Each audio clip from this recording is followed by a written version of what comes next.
हज़रत अक़दस मौलाना अबू तालिब रहमानी साहब दामत बरकातुहुमुल आलिया से कि हज़रत वाला तशरीफ़ लाएँ और अपने ख़िताब आली से हम तमाम सामिईन को मुस्तफ़ीद फ़रमाएँ। नूर और नकहत ने सवारा है करीब आ जाओ, जो लोग सामने खड़े हैं दाएं खड़े हैं उनसे गुजारिश है इंतहाई अदब के साथ कि बहुत मुफीद और बड़ा अहम ख़िताब होना है। इंतहाई तवज्जो के साथ मतानत व संजीदगी के साथ हज़रत वाला के ख़िताब को समाअत फरमाएं।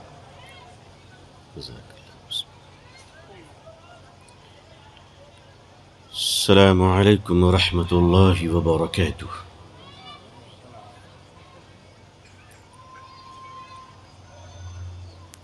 बिस्मिल्लाहिर रहमानिर रहीम।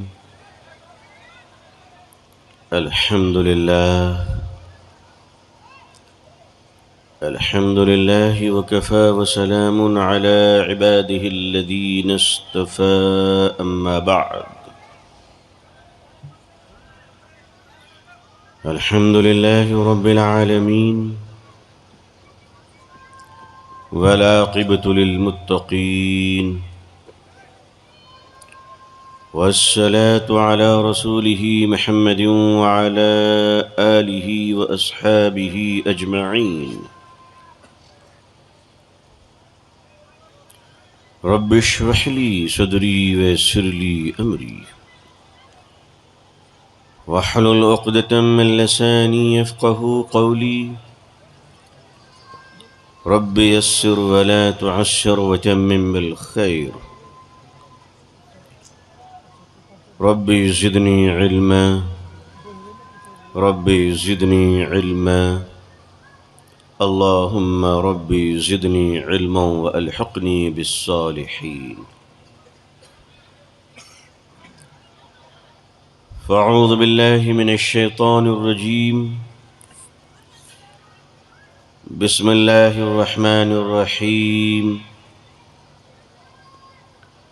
या अय्युहल्लज़ीना आमनुत्तक़ुल्लाह व कूनू मअस्सादिक़ीन। सदक़ल्लाहुल अज़ीम व सदक़ रसूलुहुन नबियुल उम्मियुल करीम। अल्लाहुम्मा सल्लि अला सय्यिदिना मुहम्मदिन व इत्रतिही बिअददि कुल्लि मालूमिन लक। अल्लाहुम्मा सल्लि अला सय्यिदिना मुहम्मदिन अब्दिक व रसूलिक व अलल मुअमिनीन वल मुअमिनात वल मुस्लिमीन वल मुस्लिमात।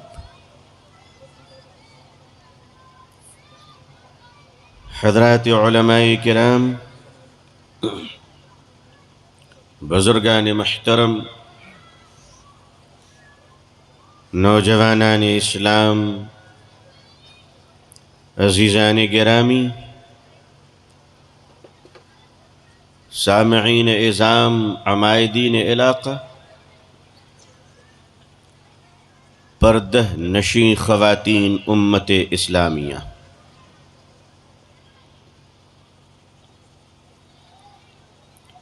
दुनिया दो हिस्सों में तक़सीम हो चुकी है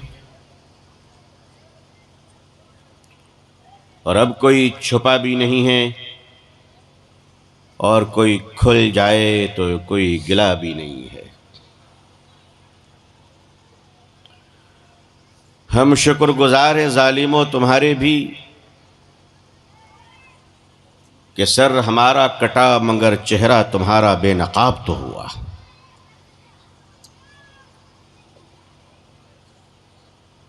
वो जो नकाबों में छुपकर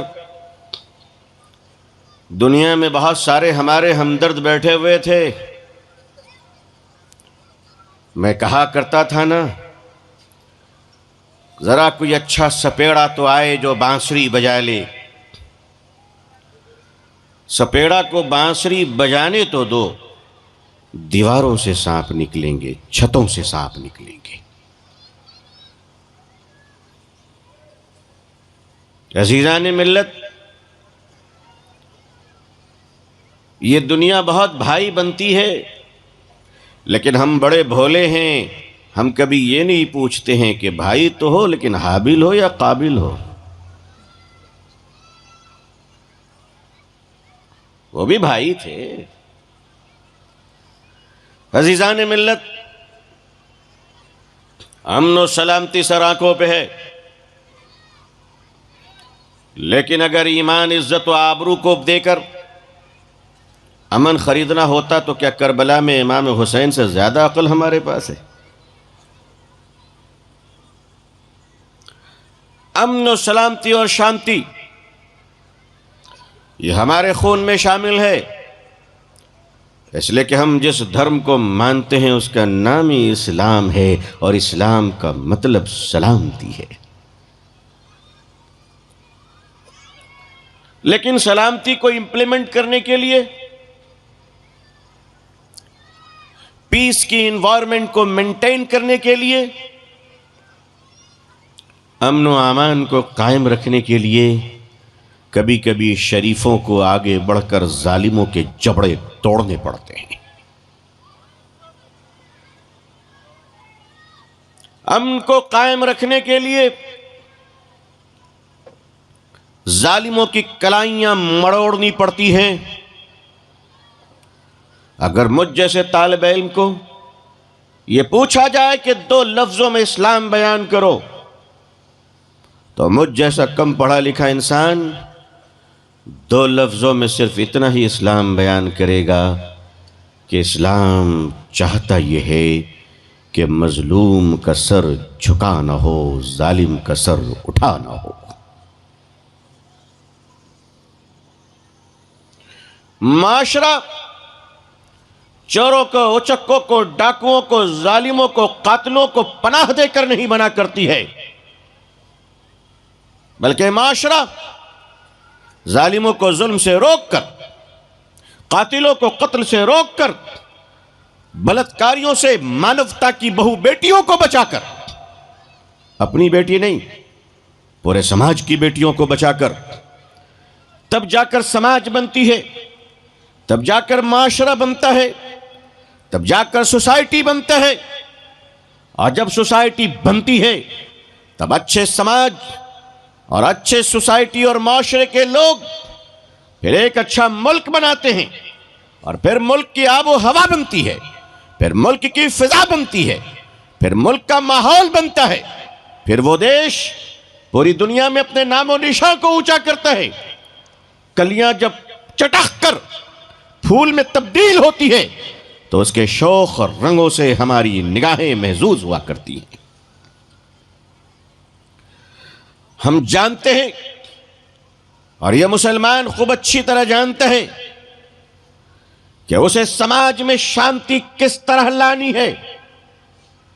हम ये भी जानते हैं कि हमारे 2 घर हैं, एक छोटा घर, दूसरा बड़ा घर। छोटा घर हमारा वो है जिस घर में हम रहते हैं, और बड़ा घर वो है जिस घर में हम सबका घर रहता है। छोटा घर हमारा अपना जाती मकान है, और बड़ा मकान हमारा ये मुल्क है, हमारा वतन है, हमारा देश है, हिंदुस्तान। अगर छोटे घर में गड़बड़ हो गया, अगर कुछ गड़बड़ी हो गई, तो समाज के सभ्य लोग, बड़े लोग, सारे धर्म के लोग मिलकर समझाकर, डांटकर, चुमकार कर, बिगड़कर, बड़े होने के अधिकार का इस्तेमाल करते हुए 2 घरों को आपस में जोड़ दिया। लेकिन सोचो, जब लुटेरे बड़े घर को लूट रहे हों, सोचो जब बड़े घर को आग लगाने की तैयारी की जा रही हो, जब बड़े घरों को मिटाने की कोशिश की जा रही हो, तो लोगों फिर अपने छोटे घर की परवाह नहीं करना, फिर अपने सीने पे आगे बढ़कर तलवार और गोलियां खाते हुए अपने मुल्क की हिफाजत करना, क्योंकि जब मुल्क रहेगा तो अपने घर भी रहेंगे। यही काम कुछ लोग कर रहे हैं, तो दुनिया तकसीम हो गई, 2 हिस्सों में बट गई दुनिया। एक हिस्सा वो जो ठीक इसी तरह जिस तरह 1734 से लेकर 1947 तक भारत के जियाले तन के गोरे मन के काले अंग्रेजों से लड़ते हुए अपने देश हिंदुस्तान को गुलामी की जंजीर से आजाद करा रहे थे। देश उन्हें मुजाहिदे आजादी कह रहा था, मुल्क के दीवाने उन्हें स्वतंत्रता सेनानी कह रहे थे, और ये लुटेरे डाकू अंग्रेज देश के लिए लड़ने वालों को आतंकवादी कह रहे थे।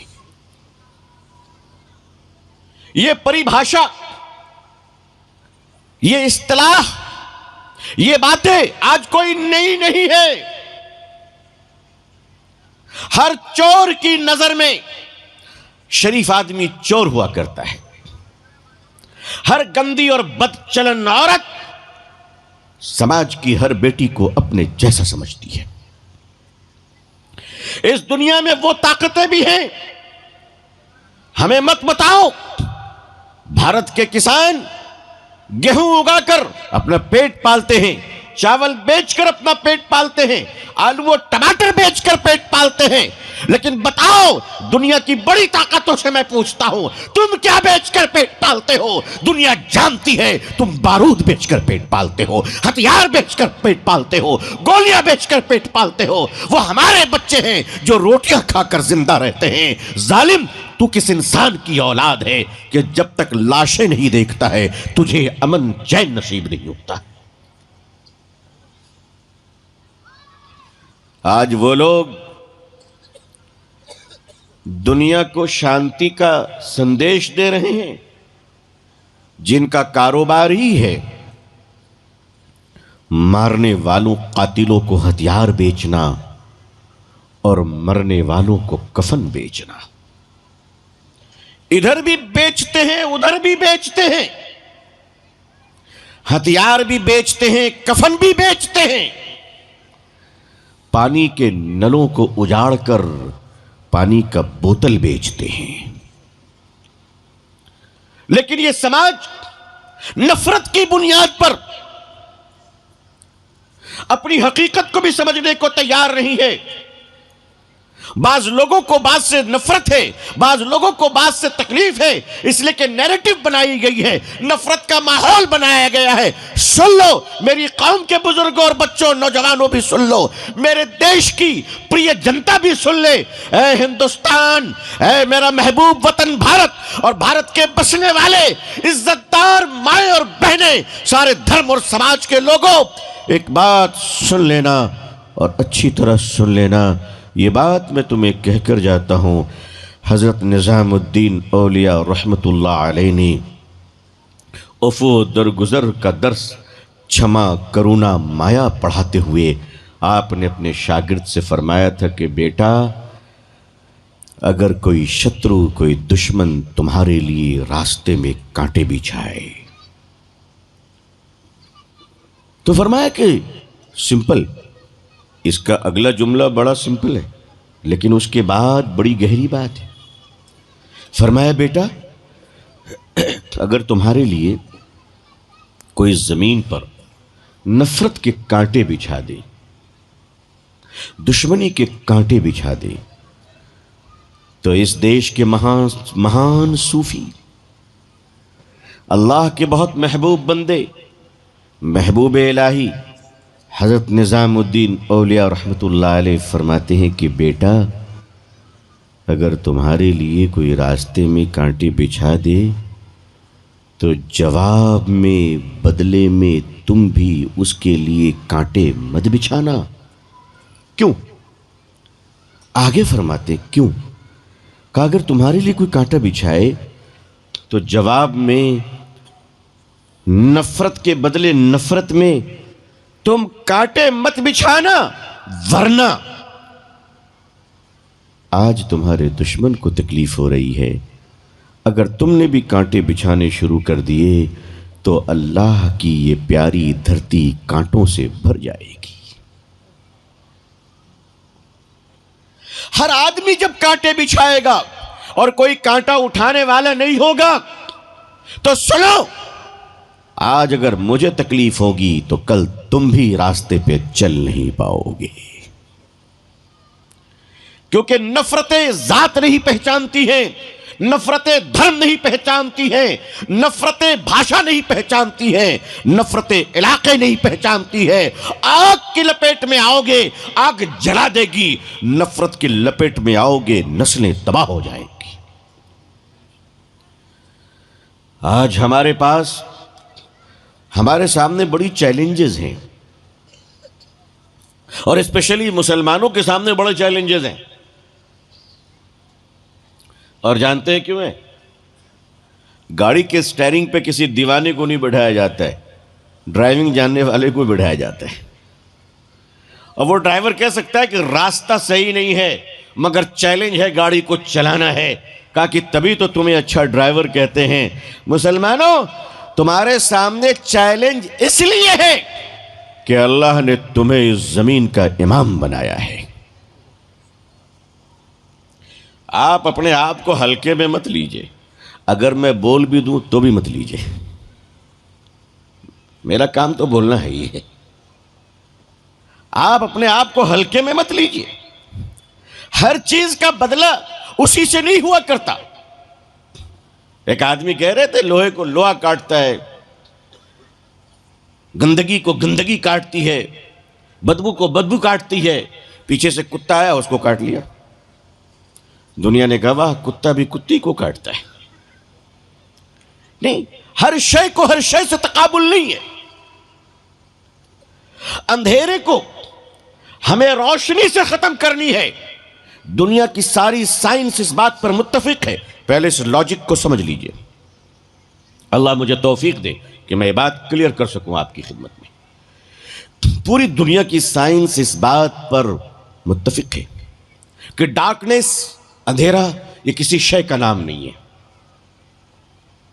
आपकी पूरी तवज्जो चाहता हूं, आपके रोशन ख्याल, आपका जिंदा दिमाग, आपके शऊर को दावत देता हूं, और आपके कदमों में बैठकर यह अर्ज कर रहा हूं, अंधेरा किसी शय का नाम नहीं है। ये तारीकी, ये जुल्मत, इसका कोई वजूद नहीं है। साइंस इस बात को मानती है कि डार्कनेस नाम की कोई चीज नहीं है। फिर ये अंधेरा है क्या? असल में रोशनी की गैर मौजूदगी का नाम अंधेरा है। आपने कभी नहीं देखा होगा कि अंधेरा बढ़ा तो रोशनी खत्म हो गई। ऐसा कभी देखा आपने कि भाई अंधेरा बढ़ता गया तो चिराग बुझते गए? नहीं, मगर चिराग जलते गए तो अंधेरा मिटता गया। यह देखा आपने कि नहीं देखा? कभी आपने देखा कि अंधेरा बहुत है इसलिए हमारी मोमबत्ती बुझ गई, अंधेरा बहुत है इसलिए शहर की लाइट चली गई, अंधेरा बहुत है इसलिए चिराग गुल हो गए? नहीं, कहा कि रोशनी बहुत है इसलिए अंधेरा छट रहा है। सूरज डूबता जाता है, अंधेरा बढ़ता जाता है। तो अंधेरे का कोई वजूद नहीं है, असल वजूद रोशनी की है। रोशनी की गैर मौजूदगी का नाम अंधेरा है। मेरे बुजुर्गों, याद रखना, जुल्म का कोई वजूद नहीं है। शरीफों की खामोशी जुल्म की जिंदगी है। बहादुरों की खामोशी जालिमों की ताकत है। ईमान वालों की बुज़दिली, ईमान वालों की बुज़दिली, ये बेईमानों की जिंदगी है। ये बेईमानों की जिंदगी है। इस्लाम रोशनी है। जितना कम करोगे ये दुनिया उतने अंधेरे में डूब जाएगी। अगर इस जहां को रोशन करना चाहते हो तो मेरे बुजुर्गों, क्यों नहीं कह देते इस दुनिया में, मैं आपसे अर्ज करूं, अंधेरे को इससे कोई मतलब नहीं कि दिया मिट्टी का है या सोने का। अंधेरे को दिया के सोने और मिट्टी के होने से कोई फर्क नहीं पड़ता। अंधेरे को फर्क पड़ता है तो उस दिए की लौ से निकलने वाली उजाले और रोशनी से फर्क पड़ता है। आज दुनिया में आपके सामने चैलेंज इसलिए है, आपके पीछे लोग पड़े इसलिए हैं। जानते हैं क्यों? अगर इजाजत हो तो बता दूं। इसलिए पड़े हुए हैं कि आपने इस दुनिया को बता दिया है और साबित कर दिया है कि हम टिमटिमाते हुए चिराग सही, मगर अंधेरों के दुश्मन हम ही हैं, कोई और नहीं है। अंधेरों के दुश्मन हम हैं। ये हमारे उलमाए किराम, आपको क्या हो गया है? आप शराब के खिलाफ बोलते हैं। बताइए, पूरी दुनिया शराब की रोटियां खा रही है, वो आपके दुश्मन नहीं होंगे तो क्या दोस्त होंगे? अरे भाई, शराब के व्यापारियों को हमने दुश्मन बना लिया। बोलो बनाया कि नहीं बनाया? ड्रग्स बेचने वालों को हमने दुश्मन बना लिया। कोठों पे चकला चलाने वालों को हमने दुश्मन बना लिया। इंसानियत को तबाह करने वालों को हमने दुश्मन बना लिया। कोकीन बेचने वालों को हमने दुश्मन बना लिया। नफरत फैलाने वालों को हमने दुश्मन बना लिया। हमारे उलमा ने अपने स्टेज से हमेशा खड़े होकर कहा कि लोगों, शराब की बोतलों को अपनी जूतियों तले कुचल दो। आज आपको पता भी है, इस दुनिया में 700 ट्रिलियन डॉलर का कारोबार सिर्फ शराब का है। ये सारी इंडस्ट्री आपकी दुश्मन नहीं होगी तो क्या होगी? शराब की दुनिया में इंडस्ट्री ने यह तय किया कि इस दुनिया में हमारा दुश्मन कौन है। कौन है? आप मुझे बताएं। आज मैं इसको डिफाइन करना चाहता हूं कि आपसे दुश्मनी क्यों है। और यह दुश्मनी धोखे में नहीं है, हमने ली है, हमारे उलमा ने ली है। ये बहादुरों की जमात है, ये बड़े बहादुरों की जमात है। तुम अगर लाल किला में भी नौकरी करोगे तो नौकर कहलाओगे। आगरा के ताजमहल में भी अगर ऑफिसर बनोगे तो नौकर ही कहलाओगे। लेकिन ये हमारे उलमा हैं, अगर फटी हुई लुंगी पहनकर भी मुसल्ले पे खड़े हो गए तो इमाम कहलाएंगे इंशाअल्लाह, नौकर नहीं कहलाएंगे। इन्होंने पूरी दुनिया से दुश्मनी ले ली, पता नहीं क्या हो गया इनको।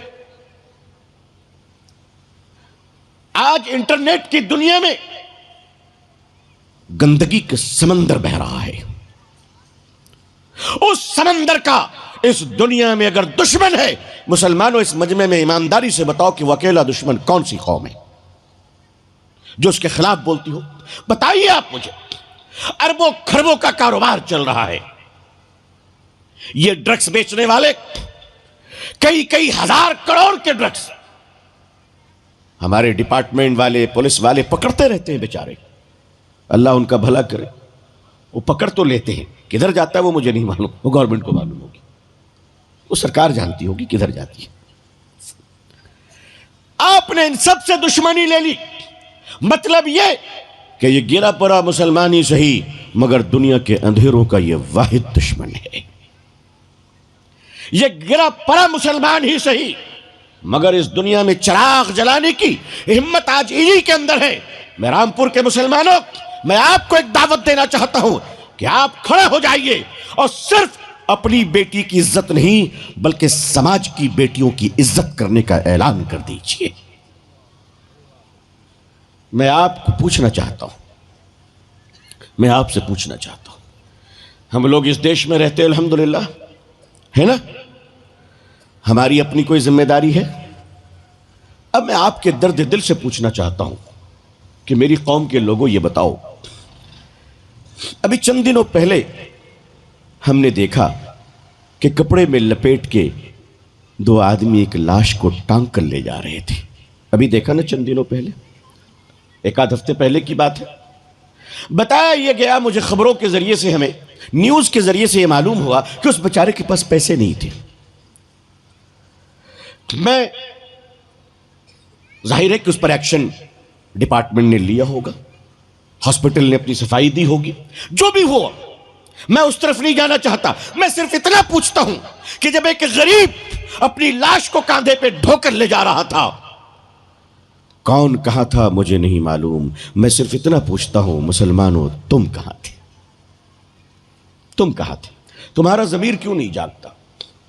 तुम आगे बढ़ के क्यों नहीं कहते कि तुम्हारे धर्मजात कोई भी हो लेकिन तुम इंसान हो, तुम मेरे भाई हो, मेरे रहते हुए तुम ये तकलीफ नहीं उठाओगे? मुसलमानों, आप सिर्फ बिल्डिंग बनाने के लिए इस मुल्क में हैं।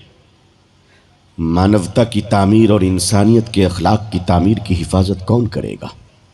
वो लोग करेंगे जो शराब बेचते हैं। अरे उनकी शराब पीकर तो लोग एक्सीडेंट कर कर मर जा रहे हैं, मियां बीवी में झगड़े हो रहे, तो इस मानवता को कौन बचाएगा? समाज की बेटियों को बलात्कारियों से कौन बचाएगा? कोकीन पीने वाले, हीरोइन पीने वाले, चर्स पीने वाले, दारू पीने वाले, इंटरनेट पे गंदगी देखने वाले, आप इससे उम्मीद रखते हैं तो आखिर वो अल्टरनेट कौन है?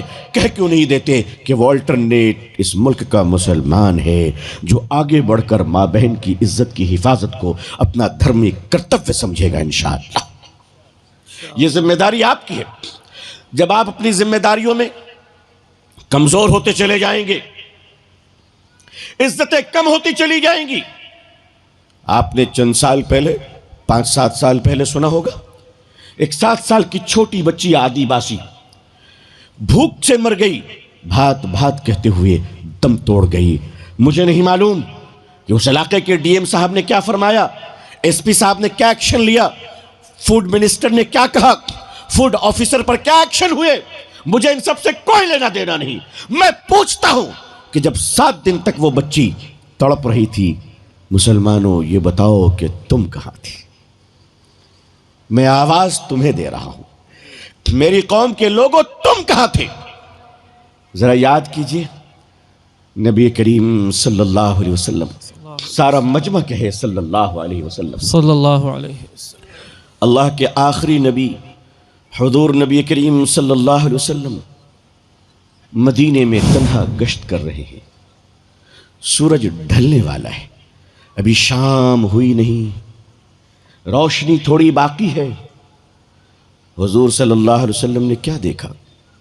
एक बूढ़ा आदमी है, इतना बूढ़ा कि सलीके से खड़ा नहीं हो पाता, बड़ी मुश्किलों से चल रहा है, और उसके पीठ पे पहले पानी भरने के जो बैग आते थे ना, पहले तो बाल्टी और घड़ा वगैरह नहीं हुआ करता था, मशकीज़ा कहते हैं चमड़े की बैग थैली को, जिसमें 20-25 लीटर पानी या 10 लीटर 12 लीटर इस तरह से पानी आ जाया करता है। उसको पीठ पर लेकर चलने होते थे मजदूरों को। नबी करीम सल्लल्लाहु अलैहि वसल्लम ने देखा कि मदीने में इतना बूढ़ा आदमी, शाम होने को है, पीठ पे एक बड़ा सा मशकीज़ा पानी से भरा हुआ लेकर चल रहा है। चल तो नहीं पा रहा है, कभी गिर रहा है, कभी उठ रहा है, उसके घुटने फूट चुके हैं, घुटने से खून निकल रहा है, पेशानी फट चुकी है, फटे हुए सर से खून निकल रहा है। हुजूर सल्लल्लाहु अलैहि वसल्लम देखकर तड़प गए, आगे गए और उस बूढ़े को पकड़ लिया, उसके मशकीज़ा को नीचे उतारा और फरमाया, चचा जान आप कौन हो? आप इतनी तकलीफ क्यों उठा रहे हो? आपके सर से खून बह रहा है, देखो ना आपके पाँव फूट गए हैं। मेरे आका सल्लल्लाहु अलैहि वसल्लम उनके जख्मों को साफ करने लगे, उनके चेहरे को चूमने लगे और फरमाया, आप कौन हो? आप क्यों इतनी तकलीफ करते हो? क्या गम है? इस उम्र में आपको ऐसा क्यों करना पड़ रहा है? तो इस हमदर्दी में वो बूढ़ा इंसान, वो बुजुर्ग इंसान रोने लगा और फूट फूट कर रोने लगा और रोकर कहने लगा, ऐ नौजवान तुम कौन हो मुझे पता नहीं है, मगर तुम्हारे माँ बाप कितने खुशनसीब हैं जो तुम जैसे औलाद को जन्म दिया है। मैं गुलाम हूँ। उसने अपने बारे में कहा कि मैं गुलाम हूँ, नौकर हूँ, मेरा मालिक एक बड़ा जालिम इंसान है, बड़ा कठोर दिल का इंसान है, मैं उसका नौकर हूँ, वो मुझसे बहुत काम करवाता है। अगर मैं रात होने से पहले पहले उसके खजूर के बाग के हर पेड़ में पानी न डाल दूं तो वह मुझे रात में छुट्टी नहीं देगा, और अगर रात में घर नहीं गया तो उस तरफ मेरी बूढ़ी बीवी मेरे इंतज़ार में भूखी रह जाएगी, और इस तरफ ये जालिम मालिक, कठोर दिल का मालिक मुझे जानवरों के बीच में ठूस देगा। रात में पूरी रात जानवरों के लात खाने होंगे और जानवर पेशाब करेंगे मेरे जिस्म पर। इस खौफ से मैं जल्दी पानी ला रहा हूं, मैं उठ नहीं पाता हूं, मेरे हाथ कांप रहे हैं, मेरे पांव थरथरा रहे हैं। नबी करीम सल्लल्लाहु अलैहि वसल्लम जो बड़े दयालु थे, आप रहमतुल लिल आलमीन सल्लल्लाहु अलैहि वसल्लम, आपकी आंखों में पानी आ गया, आप रोने लगे और फरमाया चचा जान आप यहां बैठो, ये मशकीज़ा मुझे दो। इस कायनात के आखिरी रसूल, अल्लाह के आखिरी नबी, महान अल्लाह के सरवर अल्लाह के रसूल सल्लल्लाहु अलैहि वसल्लम मशकीज़ा लेते हैं, फरमाते चचा आप बैठो, आपकी मजदूरी मैं पूरी कर देता हूँ। जल्दी जल्दी आपने पानी भरा और उसके बाग में डाल दिए और फरमाया लीजिए चचा आपकी ड्यूटी पूरी हो गई, आज आप घर जाइए, मगर घबराइएगा नहीं, कल इस जगह फिर मोहम्मद आपको मिल जाएगा सल्लल्लाहु अलैहि वसल्लम। सल्लल्लाहु अलैहि कल इस जगह फिर मोहम्मद आपको मिल जाएगा सल्लल्लाहु अलैहि वसल्लम। हम उस नबी के मानने वाले हैं। हम नफरतें तो बहुत गिनते हैं, मगर इस समाज को देखिए, आज हमारा भारतीय समाज कहां चला जा रहा है। इनके दिल में इतनी कठोरता आ गई है कि आज अगर 6 साल की बच्ची स्कूल के वैन से गिर जाती है, अल्लाह ताला हम सबके बच्चों की हिफाजत फरमाए, आमीन। समाज के बच्चों की हिफाजत फरमाए, देश के हर आदमी की हिफाजत फरमाए। अल्लाह हमारे देश में अमन और शांति अता फरमाए, पूरी दुनिया में अल्लाह ताला मानवता की हिफाजत फरमाए। लेकिन इंसान इतना कठोर हो गया है, इंसान इतना बुरा हो गया है, बात धर्म की करता है, बात प्रवचन की करता है, बात दया की करता है, बात रहम की करता है, बात दीन मजहब की करता है, बात शरीयत और सुन्नत की करता है, मगर चरित्र हमारा ये है, हालात हमारे ये हैं कि अगर एक छोटी सी मासूम बच्ची स्कूल के वैन से झटका खाकर नीचे गिर पड़ती है, अल्लाह न करे, अल्लाह न करे, खुदा न करे कि ऐसा हो, और उस प्यारी सी मासूम बच्ची का सर डिवाइडर से टकरा जाता है, ऐसा वाकया हो चुका है, सर फट जाता है, तो ये दुनिया, ये हम लोग इतने कठोर हो चुके हैं कि उस बच्ची को अपनी बेटी की तरह सीने से लगाकर अस्पताल पहुंचाने के बजाय अपने जेब से एंड्रॉयड मोबाइल निकालते हैं और वीडियो बनाते हैं।